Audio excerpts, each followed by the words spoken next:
গ্রামের এক দরিদ্র কৃষকের ছেলে হচ্ছে হাসান। হাসান ছোটবেলা থেকেই বাঁশি বাজানোর প্রতি বেশ মনোযোগী ছিল। তার এক দাদা ছিল যে কিনা খুব সুন্দর বাঁশি বাজাতো। হাসান যখন মাঠ থেকে বাড়িতে ফিরত তখন সে তার দাদার কাছে বসে বাঁশি বাজানো শুনত। ছোটবেলা থেকেই বাঁশির প্রতি ছিল তার বিশেষ টান। হাসানের বাবা একদিন মাঠে কাজ করছিল, ঠিক তখনই হঠাৎ করেই আসমান থেকে বিদ্যুৎ চমক হাসানের বাবার ওপরে এসে পড়ে এবং সেখানে তিনি মারা যান। তারপর থেকেই হাসানদের পরিবারের উপর নেমে আসে এক দুর্বিষহ কষ্ট, যা কিনা তাদের উপর পড়ে। হাসান তখন প্রাইমারি স্কুলে পড়তো। তার পড়াশোনা সকল কিছু বন্ধ হয়ে যায়, কিন্তু ছোটবেলা থেকে হাসানের সেই বাঁশি বাজানোর মনোযোগ সেটা সে ধরে রাখে। হাসানের বাবা মারা যাওয়ার পর তারা সেই বাড়িতে তার মা এবং সে সমাজ সেখানে বসবাস করত। হাসানের মা এর বাড়ি কাজ করে তাকে একটু বড় করেছিল, কিন্তু হাসানের পড়াশোনার প্রতি তেমন মনোযোগ ছিল না। সে সবসময় বাঁশি বাজানো নিয়ে একটু অন্যমনস্ক থাকত। এক পর্যায়ে হাসান যখন বড় হলো তখন তার বাঁশি বাজিয়ে গ্রামে গ্রামে নানান ধরনের খেলা দেখিয়ে বেড়াতো এবং বাঁশি বিক্রি করত। হাসানের বয়স যখন 19 বছর হলো তখন সে এরকমই করে বেড়াতো। সেই সাথে হাসানের গানের গলা ছিল অসম্ভব রকমের সুন্দর। সে বিভিন্ন গঞ্জের বাজারে বাঁশি বাজিয়ে এবং গান গেয়ে 2 পয়সা যা রোজগার করত তা দিয়েই তার দিনকাল বেশ ভালোই চলে যেত। কয়েকদিন পর পর সে বাড়িতে আসতো। হাসানের মা বাড়িতে একাই থাকতো, খুব বেশি দূরে সে যেত না। তার বাড়ির আশেপাশের গ্রাম, জেলা, উপজেলা এগুলোই যেন ছিল তার বিনোদনের একমাত্র উৎস এবং সেই সাথে তার আয়েরও একমাত্র উৎস। সপ্তাহখানিক পর সে বাড়িতে ফিরত, বাজার সদাই করে দিয়ে তারপর সে চলে যেত। হাসানের বাড়িতে তার ছোট একটা বোন ছিল। পরবর্তীতে সেই বোনটা যখন বড় হলো তখন তার মায়ের সঙ্গে সেখানেই থাকতো এবং তার মা এবং বোনকে দেখার জন্য হাসান প্রায় প্রত্যেক সপ্তাহে বাড়িতে ফিরত। সেরকমই এক রাতের ঘটনা, যে রাতটা হাসানের জীবনটা হয়তো বদলে দিয়েছিল চিরদিনের জন্য। সেই রাতটা ছিল পূর্ণিমা রাত। সেরকমই একটা রাতে হাসান তার গ্রাম থেকে অনেকটা দূরের একটা জায়গায় বাঁশি বাজিয়ে ক্লান্ত হয়ে এক বট গাছের নিচেই ঘুমিয়ে পড়েছিল। ওইখানে পাশেই ছিল একটা নদী এবং বাজারের ধারে বেশ খানিকটা দূরে শুনশান জায়গায় একটা বট গাছ ছিল।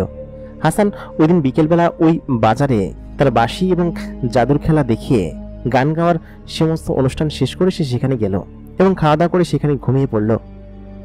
অর্ধেক রাত্রে হাসানের ঘুম ভেঙে গেল। ঘুম ভেঙে সে আচমকা খেয়াল করলো যে তার আর এখানে ভালো লাগছে না, কেমন যেন একটু অন্যমনস্ক লাগছে। তার মন খারাপ হলো, কারণ তার বাবা যদি বেঁচে থাকতেন অথবা সে যদি পড়াশোনা করতে পারত তাহলে হয়তো আজকে অন্য কোনো কিছু সে করতে পারত। তার পরিবারের দেখভাল করার জন্য তাকেই ছোটবেলা থেকেই অনেক কিছুই করতে পেরেছে। তার দাদার কাছ থেকে এই স্কিলটা সে শিখেছিল এবং এগুলো শেখার পরে সে যে এটার প্রতি পারদর্শী হয়ে যাবে সেটা সে কখনো ভাবতে পারেনি। হাসান তার বাঁশিটা ব্যাগ থেকে বের করলো। তার বাঁশিতে সে সুর তুলল। তার বাঁশির ভিতরে অনেক ধরনের সুর আছে যা কিনা সে বাজাতে পারে। তার একটা থলে আছে, সেই থলের ভিতরে নানান ধরনের জিনিসপাতি আছে যেগুলো সে বাজারে বাজারে বিক্রি করে বেড়ায়। কিন্তু হাসানের বাঁশিটা একটু ভিন্ন। সেই বাঁশি তার দাদার কাছ থেকে পাওয়া বাঁশি এবং সেই বাঁশিটা কখনো হাতছাড়া করে না। হাসান খুব মনের মাধুর্য লাগিয়ে সেই বাঁশিটা বাজাতে শুরু করলো। হাসানের চোখ দিয়ে বেয়ে পড়ছিল গলগল করে পানি। সেই সঙ্গে তার বাঁশির সুর যেন আশেপাশের সমস্ত পরিবেশকে একদম অম্লান করে ফেলছিল, অন্যরকম পরিবেশের ভিতরে নিয়ে যাচ্ছিল। তখন নদীর ধারে মৃদু বাতাস বইছিল এবং অনেকটা অন্যরকম একটা পরিবেশ। নদীর ওই পাশে বিরাট জঙ্গল। এই জঙ্গল মাইলকে মাইল চলে গিয়েছে। এই জঙ্গলের ভেতর নাকি কেউ থাকেন না, কারণ নদীর ওই পাশে বড় যে জঙ্গল আছে সেটা বেশ ঘন। হাসান আচমকা খেয়াল করলো তার আশেপাশে কোনো একটা জিনিস ঘুরঘুর করছে। হাসানের সেটা মনে হতে লাগলো, কিন্তু এদিকে ওদিকে তাকিয়ে সে কোনো কিছু দেখতে পেল না। তারপর সে তার বাঁশিটা বন্ধ করে ওইখানে বেশ খানিকক্ষণ বসে রইল। তার কাছে কেন যেন মনে হচ্ছিল তার পাশে কেউ একজন বসে আছে এবং তার দিকে স্পষ্ট দৃষ্টিতে তাকিয়ে আছে। হাসান এদিকে ওদিকে তাকিয়ে কাউকে দেখতে পেল না। অনেকক্ষণ পর সে যখন খেয়াল করলো সে দেখলো গাছের গোড়ায় একটা বিড়ালের মতো কেউ একজন বসে আছে এবং সে সেখানে বসে তার দিকে তাকিয়ে আছে। হাসান তার হাতে থাকা লাইটটা মারতেই খেয়াল করলো যে একটা বিড়াল তার দিকে তাকিয়ে আছে। বিড়ালটার চোখ দুটো একদম কাচের বলের মতো স্বচ্ছ, সেই সাথে তার গায়ের পশমগুলো দেখে মনে হচ্ছে বিদেশি কোনো বিড়াল। তার দিকে তাকিয়ে একটা মেয়াও শব্দ করে উঠল। হাসান বিড়ালটাকে ধরতে যাওয়ার আগেই সে দৌড়ে পালিয়ে গেল। বিড়ালটাকে দেখে মনে হচ্ছে বিদেশি কোনো বিড়াল। তারপর সে বেশ খানিকক্ষণ একটু হাঁটাহাঁটি করে আবার তার থলিটা নিয়ে বাড়ির দিকে হাঁটতে শুরু করলো, কারণ এইখান থেকে তার বাড়িটা খুব বেশি দূরে নয়, 1 গ্রাম পরেই। মাঝে মধ্যেই হাসান এখানে আসে এবং রাত্রেবেলা সে বাড়িতে না গিয়ে এখানে ঘুমিয়েছে এই কারণে বাড়িতে গেলে তার ভালো লাগবে না এখন, কারণ খুব বেশি একটা রোজগার হয়নি এই সপ্তাহে। যা রোজগার হয়েছে তার নিজের ভরণ পোষণ এবং খাওয়া দাওয়াতেই ফুরিয়ে গিয়েছে।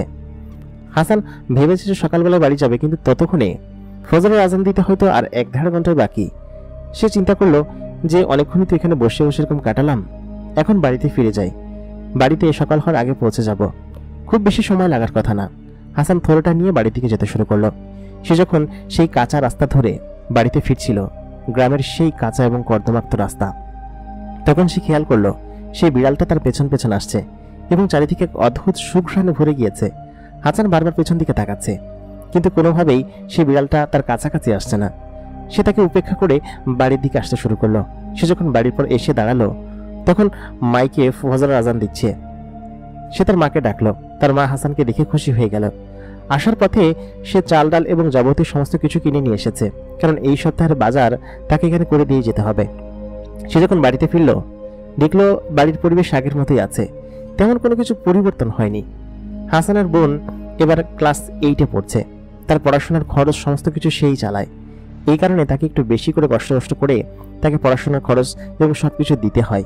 সে যখন বাড়িতে ফিরল, হাসানের মা বলল, কি রে বাবজান, আজকে এই এত তাড়াতাড়ি চলে আসলে, এত ভোরবেলা কিসের জন্য? তুই তো আসিস দুপুরে কিংবা সন্ধ্যায়, বা কোনোদিন একটু রাত হয়, কিন্তু আজকে এত ভোরে? হাসান বলল, এই বাড়ির কাছেই ছিলাম, ভাবলাম হেঁটে হেঁটে চলেই আসি, পাশের বাজারেই ছিলাম, গঞ্জেই। হাসানের মা বলল, আচ্ছা ঠিক আছে, একটু গোসল টোসল করে নে, আমি রান্না বান্না কটা ভাত চড়াই দিচ্ছি আর তরকারি রাঁধছি। হাসান যে বাজার নিয়ে এসেছিল সেই বাজারগুলো হাতে নিয়ে তার মা রান্না করতে গেল। আসার পর থেকেই হাসানের কেন যেন মনে হচ্ছিল বাড়ির ভিতরে একটা অন্যরকম সুঘ্রাণে ভরে গিয়েছে, আর কেউ একজন তাকে উকি দিয়ে দিয়ে বারবার দেখছে। এটা কেন হচ্ছে সে কিছুতে বুঝতে পারছে না। সে আশেপাশে সমস্ত জায়গায় দেখতে লাগলো, কিন্তু কোথাও কাউকে সে দেখতে পাচ্ছে না। হাসানের স্পষ্ট খেয়াল হচ্ছে যে কেউ তাকে আড়ে আড়ে দেখছে, কিন্তু সে কারোর দৃশ্যটা খুঁজে পাচ্ছে না। খাওয়ার সময় ঠিক তেমনই হলো। খাওয়া দাওয়া শেষ করে সে গ্রামের ওদিকটাই ঘুরতে গেল, মানে হচ্ছে গিয়ে তাদের যে ক্ষেত আছে সেখানে এসে ধান লাগিয়ে গিয়েছে গত মাসে। এখানে তার কাকা আছে, সেই কাকা এসব দেখভাল করে আর সেও নিজেও করে। গত সপ্তাহে রেখে গিয়েছিল। এখন একটু সেচ দিতে হবে, বৃষ্টি টিষ্টি না হলে সেচ হয়তো দেওয়া সম্ভব না। সে যে সেচ দিবে সেই টাকাটাও তার কাছে হয়তো নেই। সেচ দেওয়ার জন্য তাকে হয়তো টাকা গোছাতে হবে। সে বাজারে গিয়ে তেলের দোকানে বাকি নেওয়ার জন্য বলল কি যে বাকিটা কি দিতে পারবো না বাপু, এর আগেও 274 টাকা আমার বাকি রয়েছে, সে টাকা শোধ করো তারপর তেল নিয়ে যাও। মেশিনওয়ালা কাকার কাছে গিয়েও সেই একই কথা, মেশিনওয়ালা কাকাও টাকা পাবে, তাকেও তো টাকা দিতে হবে, কিন্তু হাসানের কাছে টাকা নেই। কোনোভাবেই সে সেই ধান খেতে হয়তো আজকে বা কালকে সেচ দিতে পারবে না। এর মাঝখানে যদি কোনো বৃষ্টি টিষ্টি হয় তাহলে হয়তো সে পারবে, কিন্তু আকাশের দিকে তাকিয়ে বৃষ্টির কোনো চিহ্ন খুঁজে পেল না। শেষে বটগাছটার কাছে এসে আবার বসলো। এই বটগাছটার কাছে হাসান অসংখ্যবার এসেছে এবং এখানে এসেই যেন তার পরাণ জোড়ায়। এখানে এক নির্জনতা কাজ করে, বিশেষ করে রাত্রেবেলা। এই জন্যই তার হয়তো এখানে বেশ ভালো লাগে। সে ওইখানে বসে দুপুরের তপ্ত সেই গরমে উঠছিল। নদীর পাশে হয়তো একটু বাতাস হয়, কিন্তু ওই দিন তেমন বাতাস ছিল না। হাসান তার ব্যাগ থেকে সেই বাঁশিটা আবার বের করে আবার বাজাতে শুরু করলো। সে যখন বাঁশিতে সুর তুলল তখন মনে হচ্ছিল যে চারিদিকের প্রকৃতি যেন তার বাঁশির সঙ্গে তাল মেলাচ্ছে। সে আচমকা আবার কান্না করতে শুরু করলো। বেশ খানিকক্ষণ পর সে খেয়াল করলো যে তার আশেপাশে আবার সেই সুঘ্রাণটা যেন মোমো করছে এবং সেই বিড়ালটাকে সে অনেকটা দূরে দেখতে পেল যে তার দিকে তাকিয়ে আছে। হাসান কেন যেন বুঝতে পারছে না যে কেউ একজন তার দিকে তাকাচ্ছে, কিন্তু সে তার দৃশ্যটা অনুভব করতে পারছে না। সে কোথায়? হাসান বেশ খানিকক্ষণ সেখানে বসে থেকে বিকেলের আগে বাড়িতে যাবে, ওই মুহূর্তে সে যখন তার ধান ক্ষেতের পাশ দিয়ে যাচ্ছিল সে দেখে অবাক হয়ে গেল, কারণ তার ধান ক্ষেতের ভিতরে তখন পানিতে টইটুম্বর করছে। আশ্চর্য বিষয়, তার কাকাকে বলেছিল ধান খেতে পানি দেওয়ার জন্য, সে তো সেলফ না করে দিয়েছিল, তাহলে ধান খেতে পানি আসলো কোত্থেকে? সে আশেপাশে সমস্ত আতাল খুঁজে কোনো সুরাহা করতে পারলো না যে ধান খেতের ভিতর পানি আসলো কিভাবে, কারণ কোনো আতাল কাটা নেই।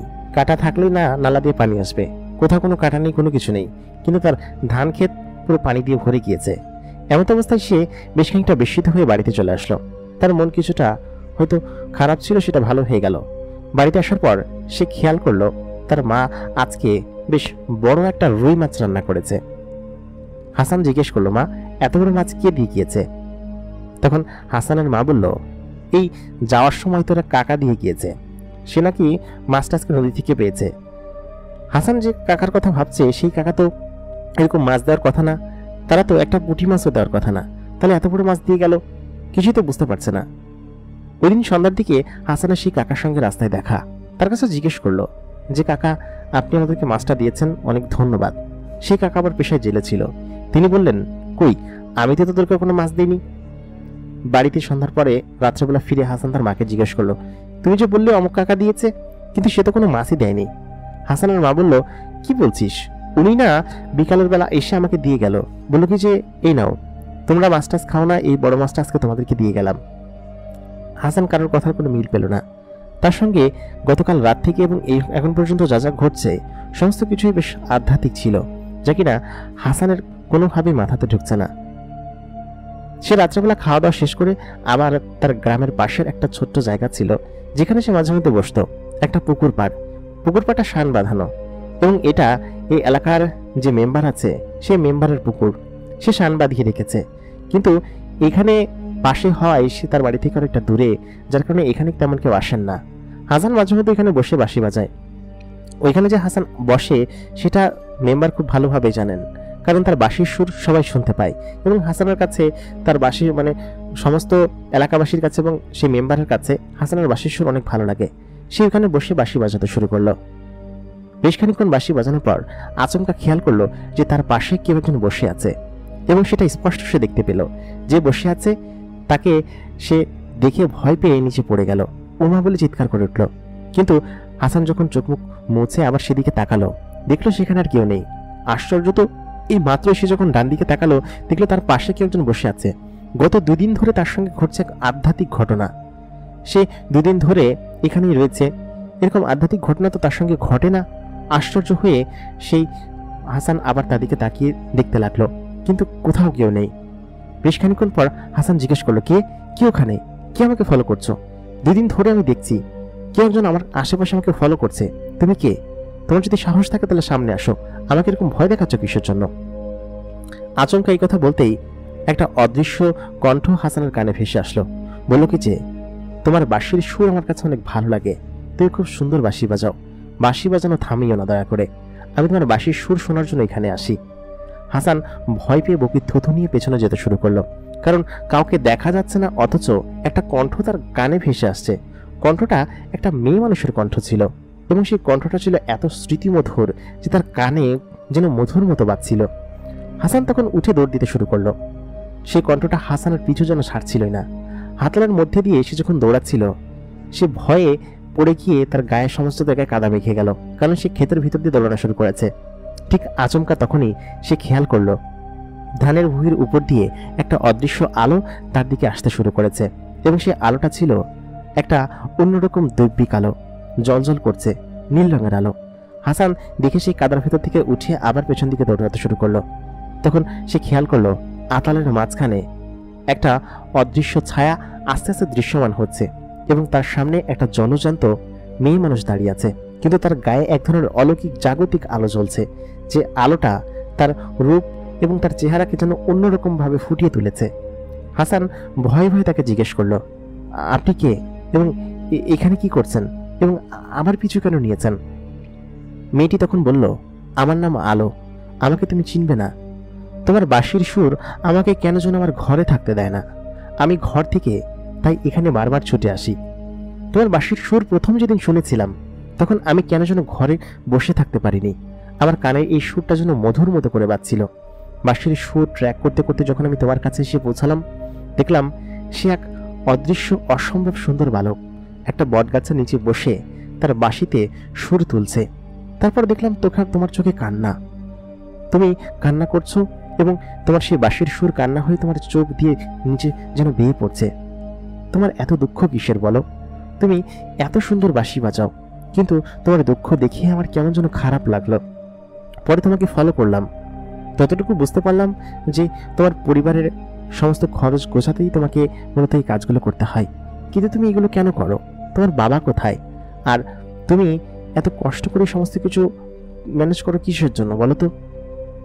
হাসান তখন একটু স্বস্তির নিঃশ্বাস ফেলল। তাকে যে ফলো করছে সে যে কোনো খারাপ বস্তু নয় সেটা হাসান বুঝতে পেরেছে, কারণ হাসান বেশ বুদ্ধিমান একটা ছেলে। সে তখন ওইখানে আতালের উপর কর্দমাক্ত অবস্থায় বসে পড়ল। বসে তখন বলল যে আমার দুঃখের কথা আমি আপনাকে কি বলবো, কিন্তু আপনাকে দেখে তো কোনো এই জগতের কেউ মনে হচ্ছে না। আপনি নিশ্চয়ই অলৌকিক জগতের কেউ। আপনি কে? কোনো ভূত না প্রেতনি? মেয়েটি তখন খিলখিল করে হেসে দিল। হেসে দিয়ে বলল, আমাকে দেখে কি তোমার ভূত বা পেতনি বলে মনে হচ্ছে? আমার চেহারা কি কোনো পেতনির মতো? হাসান বলে উঠল, না, তবে প্রশ্ন হিসাবে জিজ্ঞেস করলাম। আপনি বেশ সুন্দর দেখতে। তাছাড়া আপনার গায়ে যে চিকমিক করে আলো জ্বলছে, আপনার পরনের কাপড় দেখিয়ে বোঝা যায় আপনি বেশ সম্ভ্রান্ত পরিবারের কেউ এবং খুবই দামি পোশাক পরে আছেন। আমি গরিব মানুষ, একটা ছেঁড়া জামা কাপড় পরে ঘুরে বেড়াচ্ছি। আপনার সঙ্গে আমার কি? আমার তো হয়তো কোনো কিছু নেই। মেয়েটি তখন বলল, হ্যাঁ হাসান, তুমি ঠিক ধরেছ। আমি কোনো মানুষ নই, আর আমি তোমাদের জগতের কেউ নই। আমি অলৌকিক জগৎ থেকে এসেছি। আমি পরিস্থান থেকে এসেছি, যেখানে শুধুমাত্র পরী এবং জিনেরা থাকে। আমি যেখানে থাকি সেটা তুমি যেখানে বসে বাঁশি বাজাচ্ছিলে তার থেকে কয়েক মাইল দূরেই। কিন্তু সেই কয়েক মাইল দূরে তোমার বাঁশির সুর যেন আমার কানের ভিতরে খুব মধুর হয়ে বাজছিল। এই জন্য আমি আর ঘরে থাকতে পারিনি। তুমি যখন বাঁশি বাজাও তখন আমি মুগ্ধ হয়ে তোমার পাশে বসে শুনি। এই 2-3 দিন ঠিক তাই হয়েছে। আজকে মুগ্ধ হয়ে তোমার পাশে বসে আমি শুনছিলাম, কিন্তু আমি খেয়াল করিনি যে আমাকে তুমি দেখতে পাচ্ছ। আমি আমার অদৃশ্য হওয়ার শক্তিটা হয়তো প্রয়োগ করিনি, এই জন্য তুমি আমাকে দেখতে পেয়েছ। আমি ভেবেছিলাম না যে তোমাকে দেখা দিব, কখনোই না। কিন্তু কিভাবে যে তুমি আমাকে দেখে ফেললে? যাই হোক, সেটা ব্যাপার না। আমি যে তোমার সঙ্গে কথা বলতে পারছি সেটাই আমার কাছে বেশ আনন্দের বিষয়, এবং আমার কাছে না বেশ আনন্দ লাগছে। হাসান তখন একটু নিরাশ হয়ে দীর্ঘশ্বাস ফেলে বলল, তাতে কি? আপনি অলৌকিক জগতের হন আর যাই হন, আমার দুঃখ সেটা তো আমার সঙ্গেই থাকবে। তখন আলো বলে উঠল, সে পরিমেয়েটি।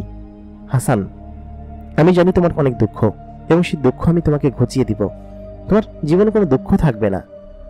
তুমি দেখো, তোমার ধান খেতে সেচ দেওয়ার জন্য তুমি কত জায়গায় ঘুরেছ, কেউ কিন্তু তোমাকে সাহায্য করেনি, কিন্তু একমাত্র আমিই তোমাকে সাহায্য করেছি, কারণ আমি তোমার ভালো চাই। তোমার ভালো হোক সেটাই চাই। তুমি এত সুন্দর একটা ছেলে, পরিবারের সকলের দেখভাল করছো, এত সুন্দর বাঁশি বাজাও, যা কিনা আমাকে মুগ্ধ করেছে। এরকম গুণ যার আছে সে অন্তত পক্ষে সাধারণ কোনো মানুষ হতে পারে না। সে গুণী মানুষ, এবং গুণী মানুষের কদর আমি দিতে জানি। সেহেতু তুমি নিজেকে গরিব বা ছোট লোক বলে কখনোই ছোট করবে না। আমি জানি যে তুমি খুব সফল হবে একদিন, এবং সেদিনের অপেক্ষায় আমি তোমার সঙ্গে সবসময় থাকবো।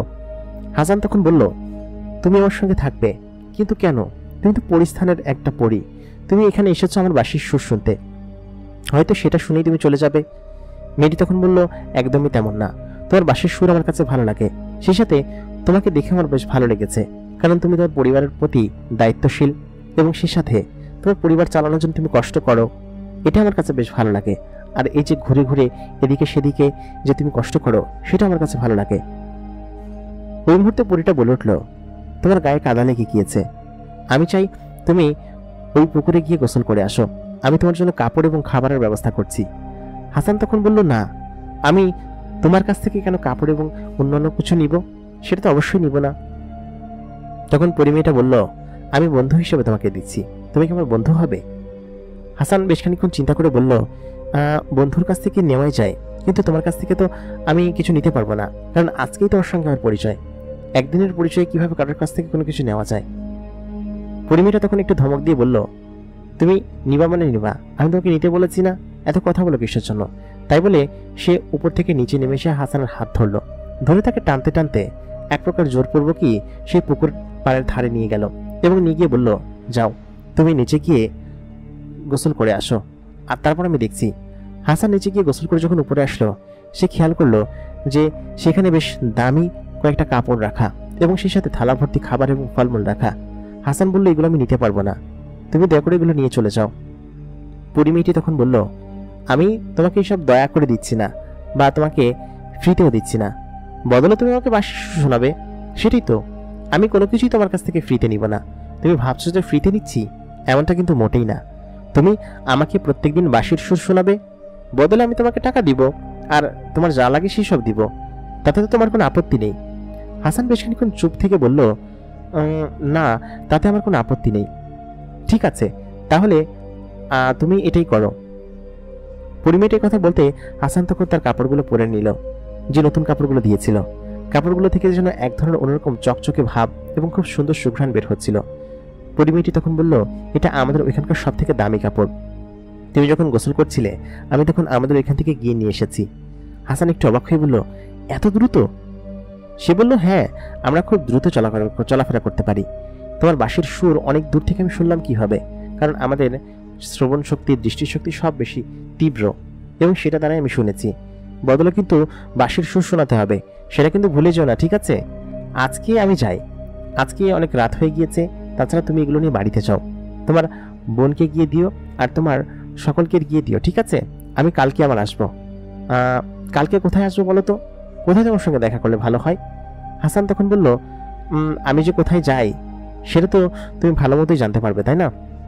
সেখানেই না হয় এসো।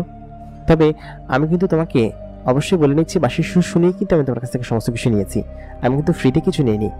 পরিমেয়েটা তখন বললো, আচ্ছা ঠিক আছে, তুমি যাও, তোমার বাঁশির সুর শুনবো এবং তোমাকে সেই অনুযায়ী তোমাকে পে করবো। এটা বলার পর হাসান খুশি মনে সেগুলো নিয়ে চলে আসলো। হাসান যখন তার বাড়ির উঠানে এসে দাঁড়ালো তখন গভীর রাত, তার মা ঘুমিয়ে পড়েছে। তার অপেক্ষা করতে করতে বারান্দাতেই ঘুমিয়ে পড়েছে।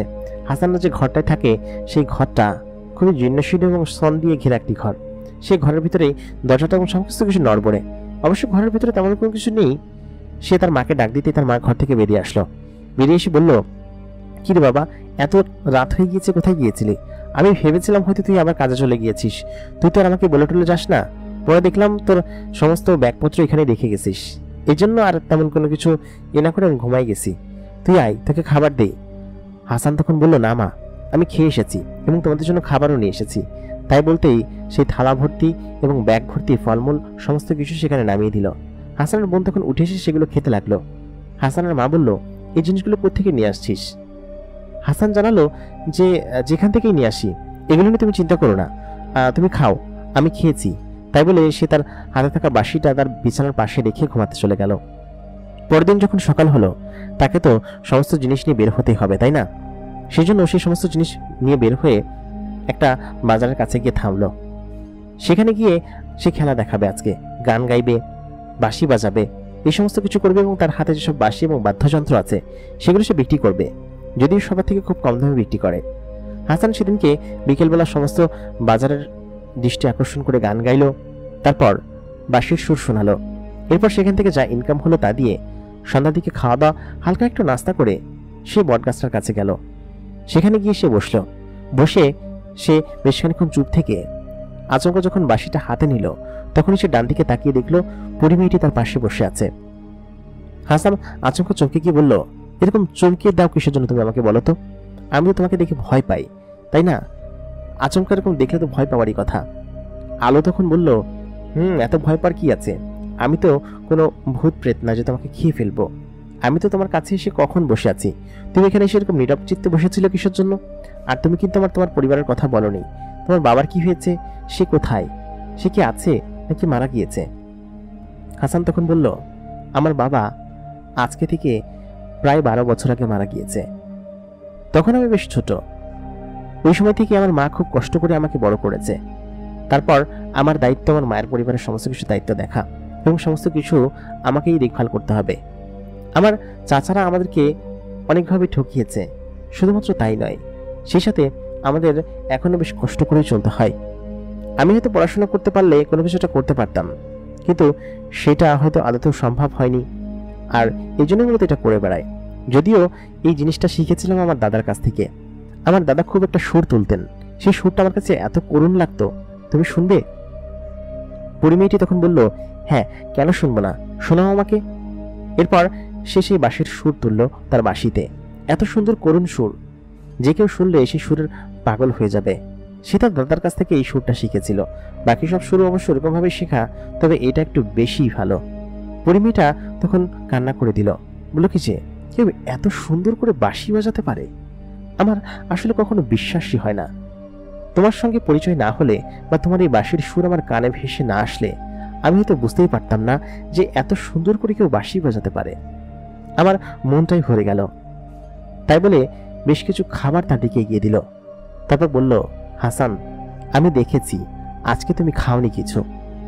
দোকান থেকে দুটো শুকনো রুটি আর একটা কলা কিনে তারপর খেয়েছো। এরকম করে আর কতদিন? এই নাও, তোমার জন্য আমি এগুলো নিয়ে এসেছি, এগুলো তুমি খাও। হাসান তখন সেগুলো নিয়ে খেতে লাগলো আর কান্না করতে শুরু করলো। বলল, আমার জীবনে এত ভালো খাবার আমি কম খেয়েছি, খাইনি বললেই চলে। এত ভালো খাবার হয়তো কখনোই খাইনি। তোমাকে অনেক ধন্যবাদ পরি। তুমি আমাকে এত হেল্প কেন করছো বলো তো? পরিমেটি তখন বলল, ওই যে বললাম তোমার বাঁশির সুর আমার কাছে খুব ভালো লাগে। হাসান তখন জিজ্ঞেস করলো, তুমি যেখানে আসো তোমার সর্দাররা কিছু বলে না, বা তোমরা যেখানে থাকো তোমার সমাজের লোকজন কিছু বলে না? আমি তো জানি যে জিনপুরীরা মানুষের সঙ্গে দেখা দেয় না, বা দেখা দিলেও তারা অনেক রেস্ট্রিকশন মেনটেন করে চলে। তারা মানুষের জগতে আসে না, তাদের আসা নিষেধ। পরীটা তখন বলল, হ্যাঁ তা ঠিক ধরেছ, তবে তুমি এটা কিভাবে জানলে? হাসান তখন বলল, এটা আমি আমার দাদার কাছ থেকে শুনেছি। আমার দাদা খুব পরীর গল্প বলতো, জিনের গল্প বলতো। তো সেখানে দাদা বলতো যে পরীরা মানুষের কাছে আসে না, মানুষের কাছে মেশে না, কিন্তু একবার যদি কেউ কারোর সঙ্গে দেখা করে বা কারোর কাছে আসে, সে আর কখনো যায় না। তুমি কি এরকম ভাবে আমাকে ছেড়ে কখনো যাবে না? পরীটা তখন বলল, আমি তো ইচ্ছে করে তোমার সঙ্গেই থেকে যাই, কিন্তু আমাকে তো ফেরত যেতেই হবে। তোমার দাদা নিশ্চয়ই কোনো পরী দেখেছিলেন? হাসান জানালো, তা তো বলতে পারবো না, তবে হতে পারে। আর তুমি অনেক সুন্দর। দাদা যেরকমটা বর্ণনা করতো এরকম চোখ, নাক, সমস্ত কিছু যেন দাদার সেই বর্ণনার মতোই সুন্দর। এবং তুমি অন্য যে কোনো থেকে এত বেশি সুন্দর যে তোমাকে দেখলে শুধু দেখতেই ইচ্ছে করে। একথা বলার পর পরিমেয়টা খানিকটা লজ্জা পেল এবং বলল, বানিয়ে বানিয়ে বলছো, আমি অত সুন্দরও না। আমাদের এখানে আরো অনেক পরী আছে, তারা আমার থেকে বেশি সুন্দর এবং খুব সুন্দরী, বুঝতে পেরেছ? হাসান বলল, হ্যাঁ বুঝতে পেরেছি, কিন্তু আমার কাছে তুমি সুন্দর এবং তোমাকে বেশ ভালো লাগে। পরিমেয়টা খানিকটা লজ্জা পেয়ে বেশিক্ষণ চুপ করে রইল। তখন আকাশে ভরা জ্যোৎস্না, জ্যোৎস্নার আলো নদীতে পড়েছে এবং বট গাছের ফাঁক দিয়ে সেই আলো তাদের গায়ের পর পড়ছে। হাসান চুপচাপ বসে আছে। পরিমেয়টি বলল, হাসান, আমি এখানে এক প্রকার লুকিয়ে এসেছি। আসলে আমাদের ওইখানকার যেসব জাদুকররা আছে বা যেসব জিনেরা আছে, তারা মানুষের দুনিয়াতে আসতে দেয় না, বা আমাদের এখানে প্রবেশ নিষেধ। আমরা প্রতি পূর্ণিমায় দল বেঁধে এখানে নেমে আসি, তারপর গল্পগুজব করে এখান থেকে চলে যাই। পূর্ণিমা ছাড়া আমরা বের হই না, তা আবার দল বেঁধে। কিন্তু একা এসেছি মাত্র তোমার সেই বাঁশির সুরে। তোমার বাঁশির সুর আমাকে এত বেশি পাগল করেছে যে আমি আসতে বাধ্য হয়েছি, এবং এখানে এসেছি শুধুমাত্র ওই কারণেই যে তোমার বাঁশির সুর শোনার জন্য। এই যে নিয়মিত আসি, আমার এলাকার রুলস ভেঙে, নিষেধাজ্ঞা অমান্য করে আমি তোমার কাছে আসি বাঁশির সুর শোনার জন্য। হাসান তখন বলল যে না, এটা তুমি ঠিক করো না পরি, এটা অবশ্যই করা ঠিক না। তুমি তোমার এলাকার নিয়ম ভেঙে এখানে যখন আসো, তখন তারা যখন জানতে পারবে তখন কি হবে? পরিটা তখন বলল, তখন যা হবে হবে। আমার কাছে এটা খুব ভালো লাগে, তোমার বাঁশির সুর শুনতে, তোমার সঙ্গে গল্প করতে। এর পরের দিন থেকে হাসানের সঙ্গে প্রায় প্রত্যেক দিনই সেই পরিমেয়টা দেখা করতে লাগলো, এবং প্রত্যেক দিন হাসান তাকে গল্পগুজব করতো, গান গিয়ে শোনাতো, বাঁশি সুর তুলতো, বাঁশিতে নানান ধরনের সুর তাকে শোনাতো। আজকে এই গ্রামে, কালকে ওই গ্রামে, এরকম করে পরিমেয়টা তার সঙ্গে গল্পগুজব করতে এবং বিভিন্ন গ্রামে যেত। হাসান বুঝতে পারতো না যে যখনই সে যেখানে বসে না কেন, এই মেয়েটা তার কাছে এসে হাজির হয়ে যেত। এবং কিভাবে হাসানের লোকেশন পেত সেটা সে জানে না, কারণ পরিটা তো দিনের বেলা আসতো না। এবং হাসানকে যত ধরনের হেল্প করা যায়, এমনকি তার বাড়িতে পর্যন্ত সমস্ত কিছু করে দিয়ে আসতো। সমস্ত টাকা পয়সা, বাজার সদায় যা কিছু করে দেওয়া লাগে সেই করে দিত। হাসানের জীবনটা হঠাৎ করে এরকম একটা পরি আসবে সেটা সে কখনো ভাবতে পারেনি। সে এক প্রকার খুশি হয়ে যায়, কারণ হচ্ছে সে আস্তে আস্তে সেই পরিমেয়টার প্রতি একটা অন্যরকম দুর্বলতা অনুভব করে, যে দুর্বলতা সে তার জীবনে কখনো অনুভব করেনি। কারণ পরিমেয়টা রাত্রেবেলা তার সঙ্গে এসে গল্প করে, রাত্রেবেলা তার সঙ্গে এসে দেখা করে, কিন্তু সে দিনের বেলা যখন তার সঙ্গে থাকে না, তখন তার ভীষণ খারাপ লাগে, কেমন যেন অন্য মনস্ক লাগে, তাকে বেশ মিস করে। এরকমটা তার দিনের বেলাতে বেশি হয়। সে অনেক সময় এরকম করে বসে থাকে। এরকম অনুভূতি তার জীবনে কোনোদিন হয়নি। সে তখন চিন্তা করতে থাকে যেটা কেমন অনুভূতি। তার মনের মধ্যে এক প্রকার দোল খেলে যাচ্ছে। সব মিলিয়ে তার জন্য হাসানের মনের মধ্যে যখন একটা অন্যরকম ভালো লাগা কাজ করতে শুরু করে, এটা কি তাকে মিস করা বলে নাকি তার প্রতি ভালোবাসা বলে হাসান সেটাই বুঝে উঠতে পারে না। প্রায় অনেকদিন হয় হাসানের সঙ্গে পরীটার এরকম দেখা হয়। তারা গল্প করে, রাত্রে গল্পগুজব করে, অনেক রাত অবধি কথা বলে, বাঁশির সুর শোনায়। এরকম করে যেন হাসানের দিন বেশ ভালো কাটছিল। হাসান এবং সেই পরীটা যেন একে অন্যকে ছাড়া থাকতেই পারত না। হাসান যেমন রাত্রেবেলা বাঁশির সে সুর তুলবে সেটা যেমন সত্য ছিল, পরীটা যে তার কাছে আসবে সেটাও সত্য ছিল। এক পর্যায়ে বেশ কয়েক সপ্তাহ পরে হাসান বাড়িতে ফিরল। পরিমেয়েটা তার সঙ্গে তখনই ছিল। সে রাত্রেবেলা তাদের বাড়ির পাশের একটা মাচার উপর বসেছিল। তখন হাসানকে বলল কি যে, তোমার আর কাজে যাওয়ার দরকার নেই, আমি তোমাকে সমস্ত কিছু করে দিব। তুমি দয়া করে আমাকে এরকম ভাবে বলো না পরি, কারণ হচ্ছে আমি কাজ না করে কিভাবে করবো বলো? আমি তো নিশ্চয়ই বসে বসে খেতে পারবো না, বা তোমার উপরেও। পরিমেয়েটা তখন বলল, তুমি আমাকে বাঁশির সুর শোনাবে প্রত্যেকদিন, বদলে আমি তোমাকে তোমার সংসার চালানোর সমস্ত কিছু দিব। হাসান তখন বলল, না, এটা হয় না। তোমার কাছ থেকে সমস্ত কিছু শুধুমাত্র নিয়ে গিয়েছি, তোমাকে তো তেমন কিছু দেইনি। আর তুমি আমার জন্য এমনটা কেন করবে? তুমি আমার কি হওয়া বলো তো? পরিয়া তখন বলল যে, আমি তোমার অনেক কিছু হই, আমি যেটা বলছি সেটা শোনো, তুমি এত কথা বলো না। হাসান তখন রেগে গিয়ে বলল, না, আমি তোমার কাছ থেকে কেন দয়া নিব? অবশ্যই নিব না। একথা বলার পর পরিমেয়েটা রেগে গিয়ে বলল, তুমি এরকম করে কেন বলছো? তুমি আমার কাছ থেকে সাহায্য বা সমস্ত কিছু এই জন্যই নিবে কারণ তুমি আমার অতি আপন। এই জন্যই আমি তোমাকে পছন্দ করি, আমি তোমাকে ভালোবেসে ফেলেছি হাসান। একথা বলতেই হাসান থ হয়ে যায়, বলে কিছু কি বলছো? তুমি তো কোনো মানুষ নও, তোমার জগৎ আর আমার জগৎ এক নয়, দুইটা জগৎ আলাদা। তুমি আমাকে কোনোভাবে ভালোবাসতে পারো না। তুমি একটা অলৌকিক জগৎ এবং জাদুর জগৎ থেকে এসেছো, তোমার বাড়ি পরিস্থানে, আর আমার বাড়ি, আমি মানুষ, আমি কোনোভাবেই তোমাকে, এটা কিভাবে সম্ভব? পরিমেয়েটা তখন হাসানের কাছে এসে তার হাত ধরে বলে, তুমি আমাকে ভালোবাসো না বলো? হাসান তখন বলে, হ্যাঁ আমি ভালোবাসি, কিন্তু সেটা কি কখনো সম্ভব যে তোমার সঙ্গে আমার কোনোদিন সখ্যতা হবে, তোমার সঙ্গে আমার কোনোদিন বিয়ে হবে? পরিটা বলে যে, আমি তোমাকে ভালোবাসি, সেটাই হচ্ছে চিরন্তন সত্য, এবং আমি তোমার জন্য আমার পরিস্থান ছেড়ে এখানে চলে আসতে পারি, আমার জাদুর জগৎ ছেড়ে এখানে চলে আসতে পারি আমি।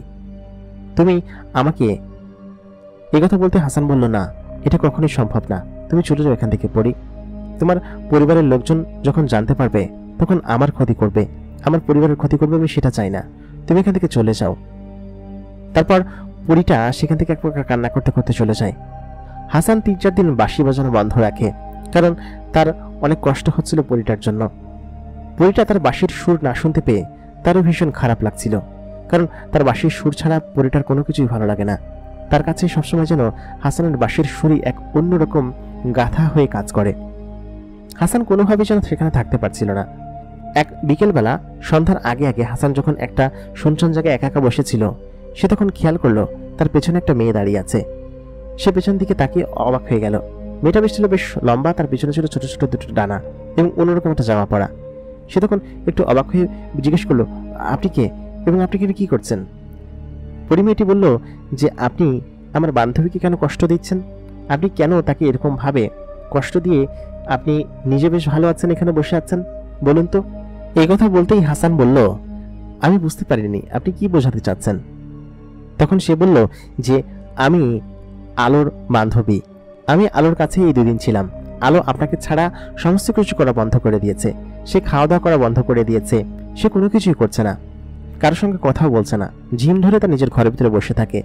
আসলে ও আপনাকে অনেক বেশি ভালোবাসে, আপনাকে সাহায্য করার জন্য সমস্ত কিছু করেছে, আপনি ওকে এরকম ভাবে তাড়িয়ে দিলেন কিসের জন্য বলুন তো? তখন আলোর সেই বান্ধবী বলে যে, আপনি কাজটা একদমই ঠিক করেননি। হাসান বলে উঠল যে, আমি ঠিকই করেছি, আপনি খুব ভালোভাবে জানেন যে আমরা অলৌকিক জগতের কেউ না, আমরা এই মানুষের জগতের, এবং আমাদের এরকম অলৌকিক ক্ষমতাও নেই।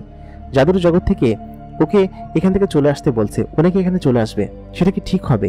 ওর জগৎ আলাদা, আমার জগৎ আলাদা, আমার এই বাউন্ডল জীবনের সঙ্গে ওর জীবন কেন জড়াচ্ছে? আলোর বান্ধবী বলে উঠল, ও আপনাকে ভালোবাসে সেই জন্যই, আর ও ওর বাবার কাছে সমস্ত কিছু বলে দিয়েছে আপনার কথা। আপনি দ্রুত চলুন, ওর বাবা আপনাকে নিয়ে যেতে বলেছে এবং বলেছে যে আপনাকে যেন সাথে করে নিয়ে যায়, এই জন্য আমাকে পাঠিয়েছে। আপনি দ্রুত ওর কাছে চলুন। ও খাওয়া দাওয়া বন্ধ করে দিয়েছে, কারোর সঙ্গে কোনো কথা বলে না, ওর বাবা আমাকে অনেক ভালোবাসে, ওর বাবা সমস্ত কিছু মেনে নিবে। আপনি চলুন, ওর বাবার সঙ্গে কথা বলুন, আশা করি সমস্ত বিষয়গুলো মেনে নিবে। আপনি দয়া করে এমনটা করবেন না আমার বান্ধবীর সঙ্গে। হাসান তখন বলল, কি বলছেন? ওর কি শরীর খারাপ করেছে? ও কি অসুস্থ হয়ে পড়েছে? মেয়েটি তখন বলল যে, দেখছেন, আপনি ওকে ভালোবাসেন, আর না হলে এরকম কেউ কারোর প্রতি খেয়াল রাখে, কেয়ার করে? আপনি চলুন আমার সঙ্গে দ্রুত। হাসান তখন বলল, কিভাবে যাব? হাসান যখন মেয়েটির কাছে গেল তখন একটা অদৃশ্য আলো হাসানের চোখে পড়ল এবং চারিদিকটা একদম সাদা পরিবেশ হয়ে গেল। এবং সে যখন চোখ খুলল, সে খেয়াল করলো সে একটা গলিতে দাঁড়িয়ে আছে। সেই গলির ঘরগুলো বেশ অদ্ভুত, 2 তলা 3 তলা এবং ছাপড়ার মতো ঘর। সে সেই গলির পাশ দিয়ে একটা বড় 2 তলা ঘরের উপরে যাওয়ার জন্য বলল কি যে, চলুন, এদিক দিয়ে যেতে হবে। বাড়িটা ছিল বেশ বড় প্রাসাদের মতো বাড়ি। সেই বাড়ির একটা কামরায় সেখানে সে বসবাস করে। কিছু জিন হাসানকে দেখিয়ে তার পেছন পেছন আসতে শুরু করলো। তখন সেই পরিমেয়েটি সেই জিন দুটোকে থামিয়ে দিয়ে বলল, ওকে সর্দার ডেকে পাঠিয়েছে, তোমরা এখান থেকে চলে যাও। আর ও যে একটা মানুষ সে বিষয়ে তোমরা জেনে গিয়েছো জানি, কিন্তু ওকে সর্দার ডেকে পাঠিয়েছে, সেটা তোমরা কোনো কিছু করতে পারবে না, তোমরা চলে যাও। হাসান খুব দ্রুত গতিতে দৌড়ে সিঁড়ি দিয়ে উপরে উঠে গেল। তারপর সেই পরিমেয়েটি বলল, ওই দিকে হচ্ছে আলোর রুম, আপনি ওই দিকে যান, গেলে ওকে দেখতে পাবেন। একদম অসুস্থ হয়ে পড়েছে, ও খাওয়া দাওয়া বন্ধ করে দিয়েছে। বৈদ্য এসে বলছে যে ওকে খাওয়া দাওয়া না করালে ও আরো অসুস্থ হয়ে পড়বে, আর হাসানকে তাকে ওর কাছে এখানে এনে দিন, তা না হলে ওকে হয়তো বাঁচানো সম্ভব হবে না আর কয়েকদিন এরকম ভাবে থাকলে। 3-4 দিন ধরে কোনো কিছুই খাচ্ছে না। তখন হাসান দৌড়ে সেই ঘরের কাছে গেল। ঘরের কাছে গিয়ে তারপর সে দেখলো তার সেই পরিপ্রেমিকা আলো বিছানার উপর শুয়ে আছে। তার গায়ে ভীষণ জ্বর। সে সেই জ্বরের ভিতরে হাসান হাসান করছে। সে তার কাছে গিয়ে তার হাতটা ধরলো, তারপর তার কপালে হাত দিয়ে বলল, তুমি কেমন আছো আলো? তুমি আমাকে এত পরিমাণ ভালোবাসো যে আমার জন্য তুমি সমস্ত কিছু করা বন্ধ করে দিয়েছো। আমি তোমার সঙ্গে খুব খারাপ করেছি। আলো তখন বলল, তুমি এসেছো, তুমি আমার সাথে কোনো খারাপ করনি। আমি জানি যে তুমি আমার ভালোর কথা ভেবেই হয়তো এরকমটা করেছো, কিন্তু আমি আমার বাবা মাকে সমস্ত কিছু বলে দিয়েছি। তুমি ভয় পেতে যে আমার বাবা মা বিষয়টা মেনে নেবে কিনা, তবে আমার বাবা মা বলেছে যে তোমাকে মেনে নিবে, এই জন্যই তোমাকে আনার জন্য আমি ওকে পাঠিয়েছি, এবং একটু পরেই আমি তোমাকে আমার বাবা মার কাছে নিয়ে যাব। হাসান তখন বলে, তুমি কিছু খেয়ে নাও, তুমি কিছু খাওনি, তোমার শরীর বেশ দুর্বল। এই কথা বলার পর আলো তখন বলল যে, তুমি যেহেতু এসেছো, এখন আমি সমস্ত কিছুই করব। এখন আমার আর কোনো ভয় নেই, আর কোনো কিছু নিয়ে আমার চিন্তা নেই। তারপর বেশ খানিকক্ষণ পর খাবার আসলো। আলো নিজের হাতে হাসানকে খাইয়ে দিচ্ছে, কিন্তু হাসান বলছে যে এটা তো তোমাকে খাইয়ে দেওয়ার কথা আমার, তুমি কেন আমাকে খাইয়ে দিচ্ছ? তারপর হাসান আলোকে খাইয়ে দিতে লাগলো এবং বলল যে আর কোনোদিন এরকমটা করবে না। বেশ খানিকক্ষণ পর আলো খানিকটা শক্তি ফিরে পেল এবং হাসানকে বলল যে, তুমি আমাকে আর কখনো ছেড়ে যাবে না বলো? হাসান বলল, আমি আর কখনো তোমাকে ছেড়ে যাব না, আমি তোমার সঙ্গেই থাকবো এবং তোমাকে ভালোবেসে তোমার সঙ্গে সবসময় থেকে যাব। আলো বেশ খানিকটা খুশি হয়ে গেল এবং বলল, এবং বলো যে তুমি আমাকে সবসময় বাঁশির সুর শোনাবে, তোমার বাঁশির সুর এবং গান না শুনলে আমার ভালো লাগে না। হাসান তখন বলল, হ্যাঁ, আমি তোমাকে বাঁশির সুর শোনাবো এবং সমস্ত কিছু শোনাবো। বেশ খানিকক্ষণ পর সেখানে 2জন মহিলা এবং 1জন পুরুষ আসলেন। সেই মহিলা দুটো হচ্ছে আলোর 2 মা এবং পুরুষটা হচ্ছে আলোর বাবা। সেই জিনটা এসে হাসানকে বলল, তুমি সেই হাসান যে কিনা আমার মেয়েকে এতটা পাগল করেছো? ও তোমাকে তোমার সম্পর্কে এত কিছু বলেছে যে আমি কোনো কিছু হর্ষ করতে পারছিলাম না। তুমি সত্যি বেশ ভালো একটা ছেলে, তোমাকে দেখিয়ে বোঝা যাচ্ছে, এবং আমি আমার জিন দ্বারা তোমাকে খোঁজ করেছি এবং বুঝেছি যে তুমি আসলে বেশ ভালো একটা ছেলে। তবে শোনো ছেলে, আমার মেয়েকে যদি কখনো কষ্ট দিয়েছ, সেদিন তোমাকে আমি দেখে ছাড়বো, এবং আমার মেয়েকে তোমার ওইখানে নিয়ে তুমি রাখতে পারবা না, তুমি আমার সঙ্গে এখানেই থাকবা। হাসান তখন বলল যে আমার তো পরিবার আছে, আমার মা আছে, বোন আছে। তখন আলো বলল, বাবা, আমি ওখানে গিয়ে থাকবো, দরকার হলে আমার এই বাড়ি থেকে জিনের দেশ থেকে পরিস্থান থেকে ওর বাড়ি পর্যন্ত একটা রাস্তা করব, যাতে করে সবসময় এখানে যেতে আসতে পারি। আমাদের তো সেই বাধা নেই, তাই না? আলোর বাবা মা মানে জিন বাবা মা তখন রাজি হয়েছিল না, কিন্তু আলোর কথা শুনে তারা রাজি হলো। বলল কি যে আচ্ছা ঠিক আছে, হাসান আমাদের এখানে নয়, বরঞ্চ ও যেখানে থাকতে চাইবে সেখানেই থাকবে, তবে আমার মেয়ের জন্য কখনো কোনো কষ্ট না হয়, সেই জন্য তোমাদের যে বাড়ি আছে সেই বাড়িটাকে আমি পাকা দালান করে দিব, তাতে তুমি কোনো আপত্তি করতে পারবা না। হাসান তখন বলল, সেটা করলে মানুষের চোখে পড়বে না? মানুষ তখন সেটা দেখে খারাপ বলবে না? এই কথা বলার পর সেই জিন বলল কি যে আচ্ছা ঠিক আছে, তাহলে আমি আমাদের এইখানে তোমাদের জন্য একটা বড় বাড়ি করে দিব, যেখানে কোনো মানুষজন থাকে না, শুধুমাত্র তুমি, তোমার পরিবার এবং আমার মেয়ে থাকবে। তাতে কি তোমার কোনো আপত্তি আছে? হাসান বলল যে আমি আমাদের এখানেই থাকি, আপনি দয়া করে আমাকে এই সুযোগটুকু দিন।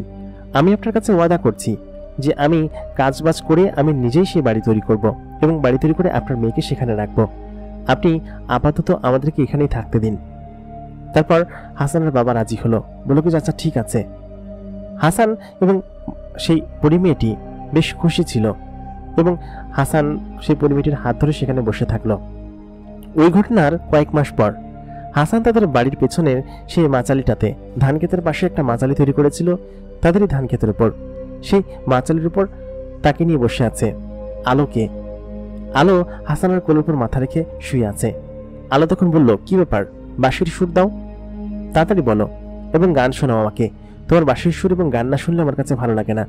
ততদিনে হাসানের অবস্থার বেশ উন্নতি হয়েছে এবং সে একটা ব্যবসা করছে, যা কিনা তার অর্থনৈতিক সমৃদ্ধিকে বেশ খানিকটা উন্নতি করেছে। হাসান তখন তার বাঁশিতে সুর তুলল এবং আলো পরিমেয়েটা তার কোলে শুয়ে তার বাঁশির সুর শুনতে লাগলো। এইভাবেই হয়তো হাসানের সারা জীবন কেটে যাবে আলোর সঙ্গে, কারণ তারা একে অন্যকে নিজের জীবনের চাইতেও অনেক বেশি ভালোবাসে। পরিটা যেমন হাসানকে ছেড়ে থাকতে পারবে না, হাসানও তেমন পরিটাকে ছেড়ে কখনোই হয়তো থাকতে পারবে না, এবং এরকম করে সুখে শান্তিতে হয়তো তাদের পরবর্তী জীবনটুকু কেটে যাবে। প্রিয় দর্শক, আমাদের আজকের গল্পটি আপনাদের কাছে কেমন লাগলো কমেন্ট করে জানাতে ভুলবেন না। যারা জিনপরির গল্প পছন্দ করেন তারা অবশ্যই আমাদের চ্যানেলটিকে সাবস্ক্রাইব করে রাখুন। যারা গল্পটি নতুন দেখছেন তারা অবশ্যই চ্যানেলটিকে সাবস্ক্রাইব করে রাখবেন। প্রতিদিনকার মতো কণ্ঠে আমি আর যে ইমরান আপনাদের সঙ্গে ছিলাম, এবং আপনারা দেখছেন দ্য মেগাবক্স প্রাইম। মেগাবক্স প্রাইমের গল্পগুলো আপনাদের কাছে কেমন লাগছে অবশ্যই আমাদেরকে জানাবেন। সেই সাথে লাইক, কমেন্ট এবং শেয়ার করবেন। আপনারা যদি গল্প লিখে পাঠাতে চান অথবা আপনাদের বাস্তব জীবনে ঘটে যাওয়া ঘটনা আমাদের সঙ্গে শেয়ার করতে চান, তাহলে আমাদেরকে পাঠাতে পারেন। দেখা হবে পরবর্তী ভিডিওতে। ততক্ষণ পর্যন্ত সকলে ভালো থাকবেন, সুস্থ থাকবেন। খোদা হাফেজ।